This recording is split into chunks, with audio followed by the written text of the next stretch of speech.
Goa is wounded and disturbed. Our beloved Gõycho Saib is being attacked by a smear campaign.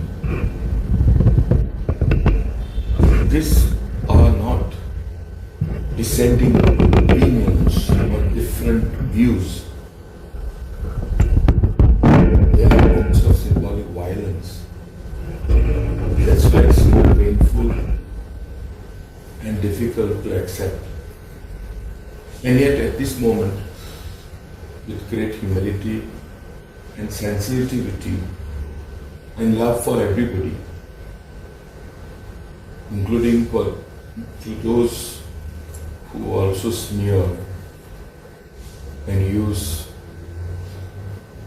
foul language to what we hold in high esteem in Goa. I like to come to some understanding. And therefore, while trying to understand this wound, there is a possibility of reaching and resolving this hate. I thought of three important thinkers that might enable us to understand the depth of our relationship with Saint Francis Xavier, Goa, and Goanness and the Goans. And therefore these are the three important thinkers that I might like to elaborate and talk about. The first one is Jacques Lacan. Second, I would like to take up the idea, particularly the idea of difference of Derrida. He is also Jacques Derrida. And the third, I would like to take the ideas from Derrida and Girard. All these three are French thinkers of the 20th century, particularly Derrida and Lacan. To begin with, I want to begin with Jacques Lacan. He has a very important idea called point de capiton, a quilting point, the point that brings everything together, holds together and gives us a perspective and a way of life. Now, point de capiton can change from communities to communities, persons to persons. In fact, in Goa, I am surprised to find the point de capiton tilting towards only localizing Saint Francis Xavier, whom we love, who is our beloved saint, and we call him Gõycho Saib. But he is a global phenomenon. His work is not reducible to Goa alone. His work certainly is pan-Asian, and his embrace today as Saint Francis Xavier is the entire global community in the Catholic Church.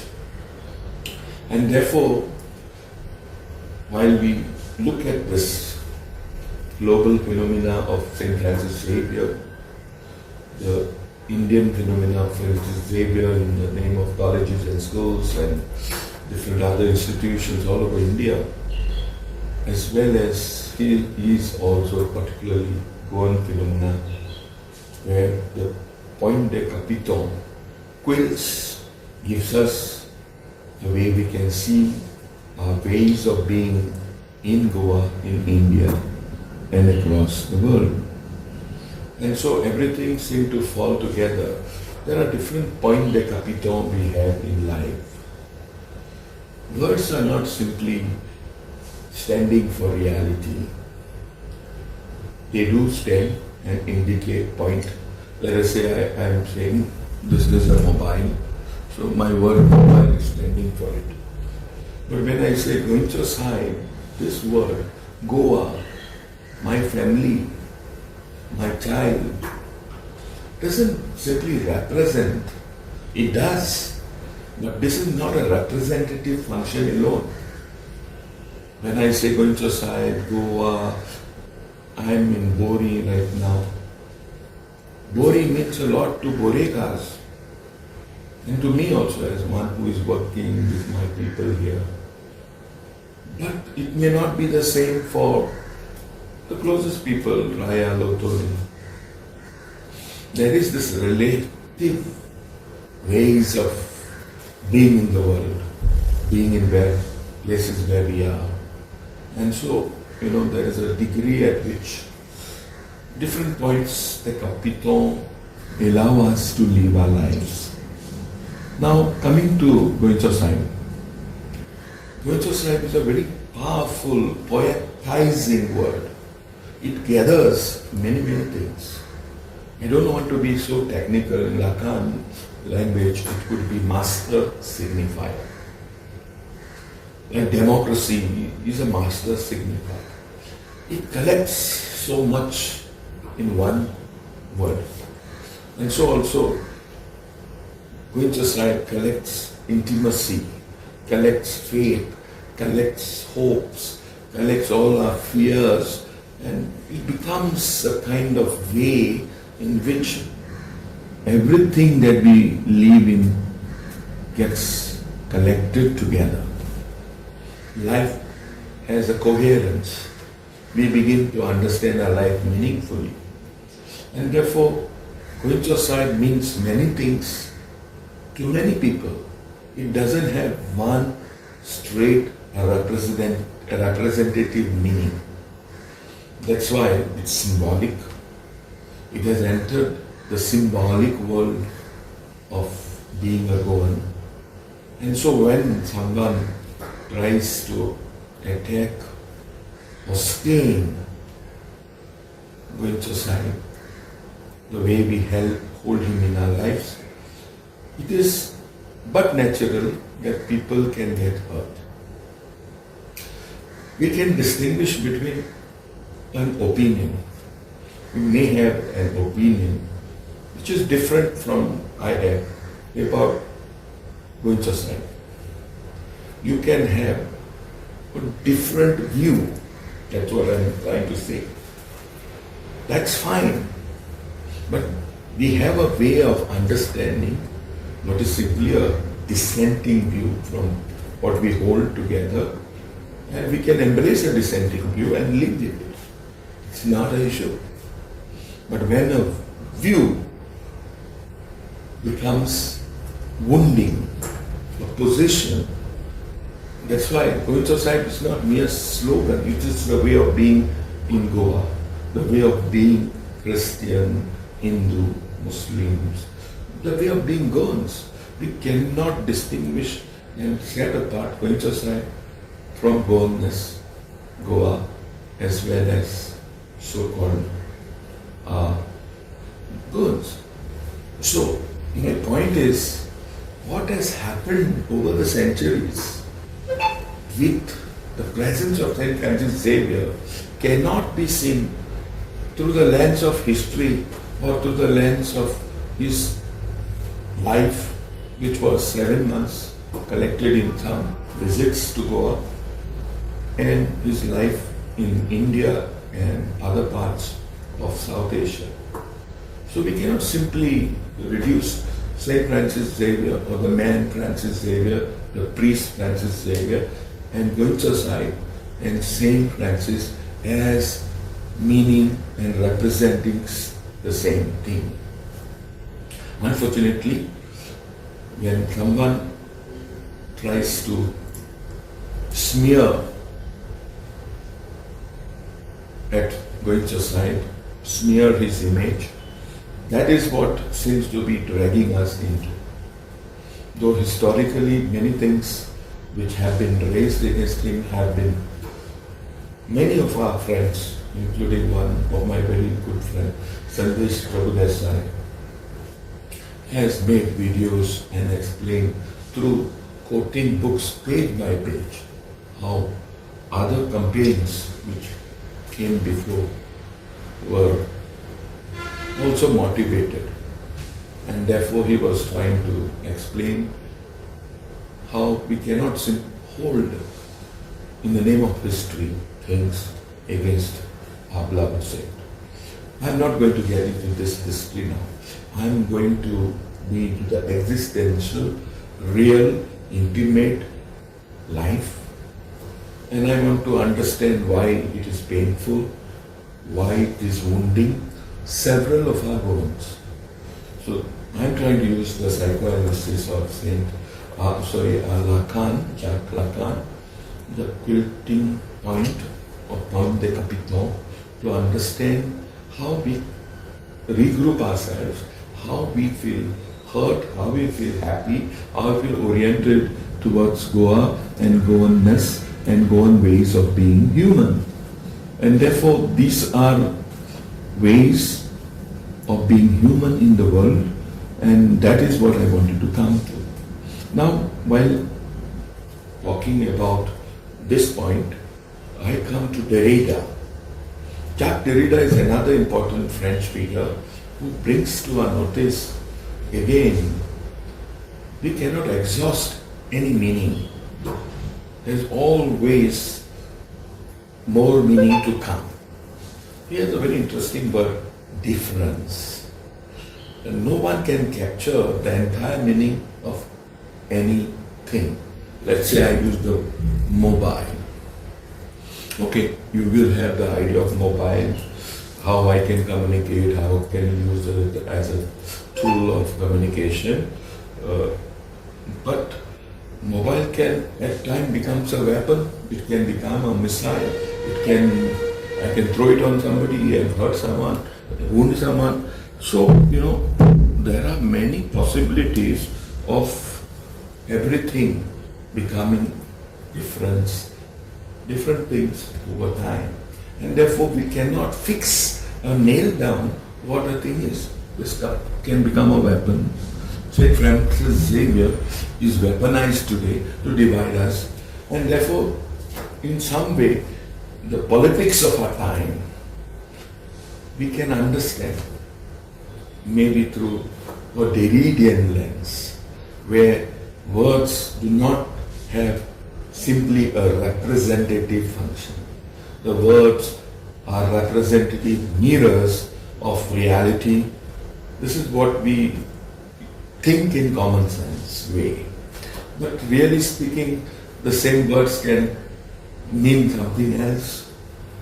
We can also, the things to which the words are standing as mirrors, the things can become something else, as I told you, can be weaponized. So like this, it's important to understand innocently, but with great critical, prophetic way of seeing how words can become instruments that can hurt pain and can make it a bit of a political situation around us. And therefore, my dear friends, the difference has two important dimensions. Meaning is delayed and meaning remains different. There are two ideas. Now, meaning is always different. I am not able to have full capture of any, even Gõycho Saib, the word Gõycho Saib, as a mere word, is uncapturable. There is the growing dimension of this word. So it is in the coming. The more meaning people have given it down the centuries and across time now, as we go on, meaning will grow. And therefore it gathers momentum and becomes an open signifier. Signifier is a word, a technical word in our linguistics. Any word can be called a signifier, and even a cup can become a signifier. Like Jesus used a cup. Now the cup becomes much more than a simple ordinary cup which was used for a meal. So the bread that Jesus used becomes a signifier, but its significations changes. Over time it becomes quite a deep, intimate living relation with God. And so it can be also a living relation with a person. It could be my dad and his image in a frame of a photo. So whatever it can be. So therefore, meaning is in the coming. That's one thing. And meaning also is never fully there. Therefore, it's always delayed. So there is always more to come. And that's why when we say Gõycho Saib, we cannot empty the meaning of this signifier. It is an open signifier. Therefore, it allows also people who want to do a smear campaign to wound this image, to bring blemish. So everything is in the coming. So we all understand, we carry together everything which is happening. Some people can politicize this signifier and weaponize it. As I was telling you, the mobile can suddenly become a weapon. And so whatever can be, in our days we see great faith, great religions are weaponized as political tools. And so in many ways, even my Christianity, I feel in US is weaponized. So therefore, different ways things are not same. We cannot be simply living, let's say, without offending anybody, in our so-called fool's paradise. So Derrida does open us a window of life, how life is so political, how life can become beautiful as well as maybe painful. But everything comes through words as well as what we do with words and what we do with things and then use words for those things.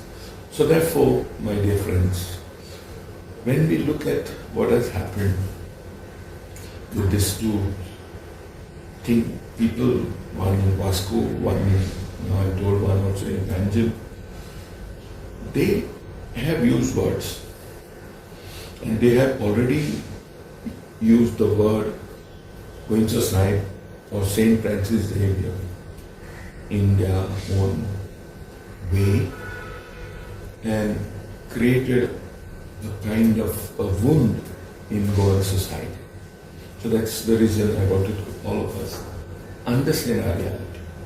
That's now why are these things happening? Maybe politics is there. Some people feel they are getting something out of it and they are trying to see. Maybe some are innocent, trying to feel that they are living their faith in Parashurama, celebrating. But the fact is, when Parashurama comes, why Gõycho Saib comes? Why do you bring him together? Parashurama is great and he in his holiness, goodness and nobility can stand alone and be regarded as divine, as held by many of my Hindu brothers and sisters. Why do you have? I don't have the need. That's why I use the word you. You refers to those who simply while talking on a day so auspicious, so festive, link him to something which is referred as a bad memory or a bad omen or a bad person.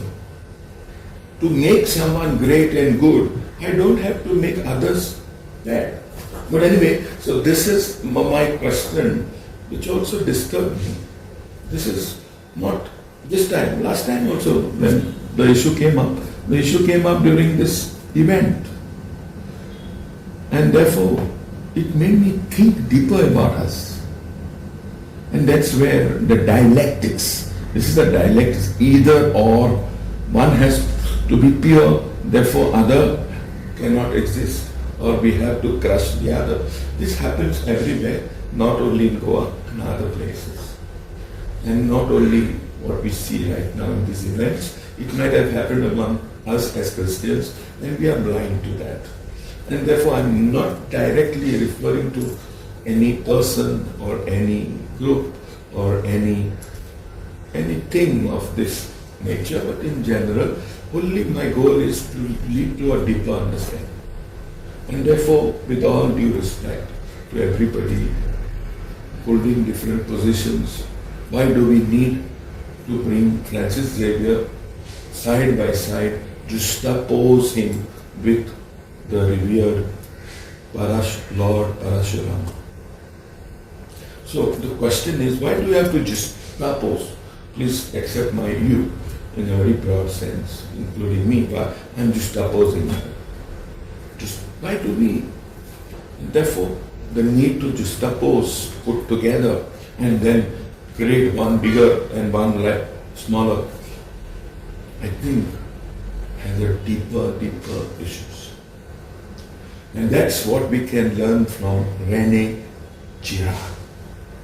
René Girard is again another French psychoanalyst, anthropologist. He started studying humans across tribal worlds and particularly he started studying violence and why humans are violent and how humans have taken ways of becoming peaceful, and we need violence or sacrifice in order to correct all the violent instincts of humans. Someone is scapegoated, like Jesus, for example, and society remains peaceful. Earlier we used to offer blood of maybe so many animals or lambs in the Old Testament or the Jewish faith we can see. So there are different ways violence is manifested ritually and then peace returns in society. So this is his studies. Now within this study, I want to begin, before that is with Plato, because my problem is this is a dialectics. Either or. So we are trapped in a dialectics of either or. And now this dialectics is mimetic or imitative. We have to have another Gõycho Saib today. The need to have another Gõycho Saib. After so many years, this Gõycho Saib gives the direction. So I have to become pure Gõycho Saib. So the need to have another is imitative. And therefore, this mimesis begins with Plato. Plato in the past, a Greek philosopher, talks about the world of copies where we are, and he talks about the world of purity, the world of so-called ideas, the pure world, the real world. This is the world of copies. And therefore, there is something close to it, that real world, but it's still a copy. He had always disregarded copies, and he regarded the original, the pure. And therefore, we can see this orientation different ways, working at different levels in our lives too. This is my mimetic desire. Desire is my so-called copy has to be the original. And to keep it original, every other copy needs to be suppressed. The kind of dialectics, also it leads us to either or. Now, I was saying we are trapped in a dialectics down the history of this nature. So either right from our liberation, we can point out three important stages of our history. That's why to understand this bigger event, I went into this direction. The first event, let's say, about our opinion pool. There was a division, either or, again, but mimetic desire. I want to become bigger. How? Bigger is either by merging with so-called the world of Maharashtra. The world of India could be also thought in that direction. The nationalism, Goa is already staying with Portuguese. So the need to be pure. So that happens, and maybe we could see through the lens of this dialectic, mimetic, imitative desire. And therefore, Goa remains Goa. To keep Goa pure, others might have worked for Goa, and some others, again with the same desire, worked for pure, perhaps, merger. That keeps the tradition of Marathi and whatever faith and religion pure. So this is purity, how it works within us. I thought to begin with this event. Then comes, the Konkani movement, as you notice, Konkani versus Marathi, both Marathi movement and Konkani movement affected us. Again, it is all about purity of Konkani, without stain. And now also we have within Konkani, Romi and so-called Devanagari. Again, the idea of purity, either or affecting us. And I have been calling it scriptocentric disruption of Konkani. We are held captive by a scriptocentrism, and we are thinking language is a script, and the script has to be pure. All these type of concerns have actually constrained us, and the work of Konkani cannot grow if we are totally purity-driven and scriptocentric way of being, looking. We are scriptocentric in our approach. So therefore, my humble submission is to look at this again. Look at this, our psyche. When somebody stands for Konkani, somebody says, I want Marathi. So therefore, these are disruptive mirrors that are part of our society, have been our history, and painfully or happily, we must be able to live with that and accept and embrace the dark shades and the good sides of our beautiful history. So this is the second stage. Again, we are seeing the measure of a so-called purity comes from impurity of the other, and therefore Marathi is Maushi, Konkani is mother. These are the ways we are having arguments, our ways of positioning our position. I have no questions about this position, though I would love to belong to my Konkani as my mother tongue and my mother, and so I belong to that tradition. I'm getting out of my tradition to sort of look at it, and I'm inviting everybody to see that in the light of religion. And so this is a mimetic desire, a desire to imitate the other, but the mimesis is political. Imitativeness is political, in a sense, to keep my position pure, the other one has to be impure. Now, of late, I do not know when this happened, but it did happen in this maybe last 5 years, or I have no clear idea anyway for that. But the thing is, suddenly another marker we need, a marker. Gõycho Saib has produced a mark. So we need a marker for Goa. And the need came as a rival marker, most probably in the positioning of our friend, with great reverence, Lord Parashurama. I name him now, to understand what is the depth of this issue. And so there is this marker which is an outsider, a borrowed degree of excellence or a standard of excellence. Like Francis Xavier, who after that became Gõycho Saib, was elevated. Who gave the title? Nobody can say. People, not even in the church will call him Saint Francis Xavier. But Gõycho Saib is a very popular, emotive, intimate title given to Saint Francis Xavier by the people of Goa. And therefore, it has reached spontaneously, innocently, the levels that it has has gone through maybe the ordinary, popular ways people related to him and to their lives in Goa. And so this is where the crux of the issue comes. And that's where Derrida and Girard enables us to see why do we need Friend Francis Xavier to make another figure bigger. You don't need to disown Francis Xavier to own, let's say, Lord Parashuram. They both can coexist. And the world is so beautiful and Goa is still wonderful with both of them. So this binary rival rising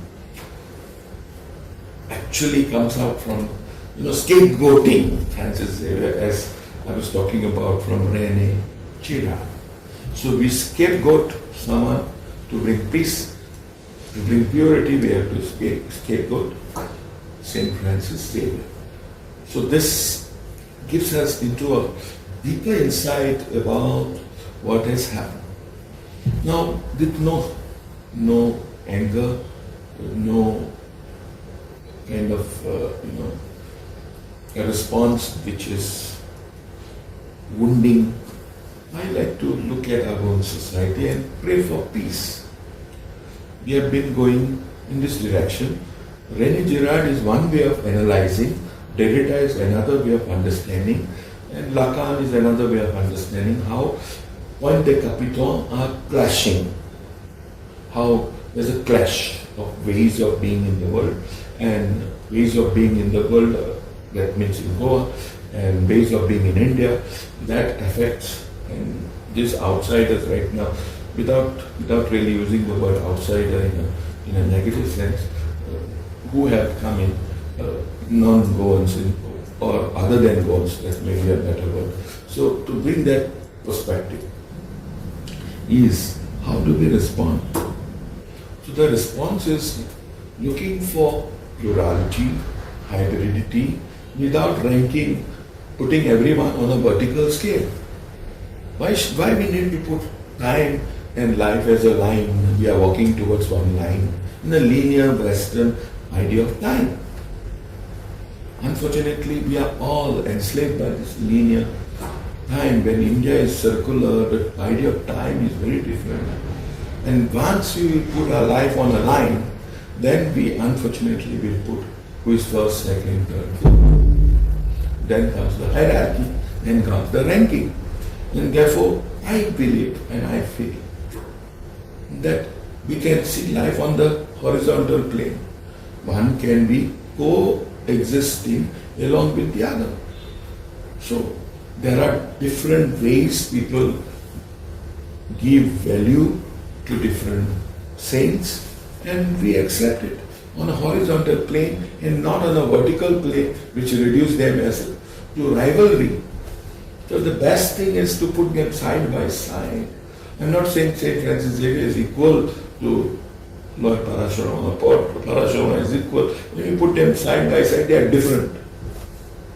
Equality is not what they should be all equal. No, they can be all different, and they have different ways of influencing different people in lives. So we are goals. Our way of being in the world has no battle with time, and no battle on the line, who is first, who is second.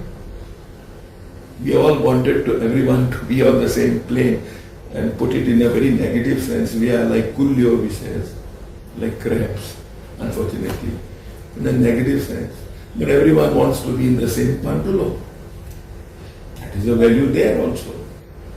So my dear friends, let's look at life the way we can be on a horizontal plane, accepting difference, otherness, and the other, not just the otherness, the other, with great respect, with great love, with great love for difference that the other can bring in our lives.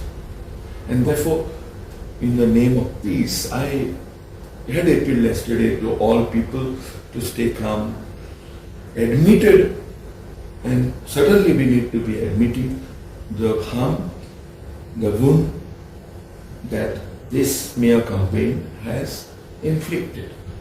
We don't dismiss that. There are authorities who look after this, so appealing the authorities to look after that. But a deeper understanding of our own society perhaps is possible. This wounding has occasioned us to look into the mirror, to look into the depth of ourselves. And I tried to use 3 of my favorite thinkers to make us understand the depth of the wound, the depth of our relationship with Francis Xavier, and our depth of being Goans, and the way we have been also in our good times, in our bad times, in our rivalries, and in our bonded togetherness. We have all lived happily. And so I wish all of us to live this happiness, not get stuck in the old past, but live for today and build a beautiful, harmonious, happy, prosperous, healthy future, the holy future for all of us in Goa. Thank you.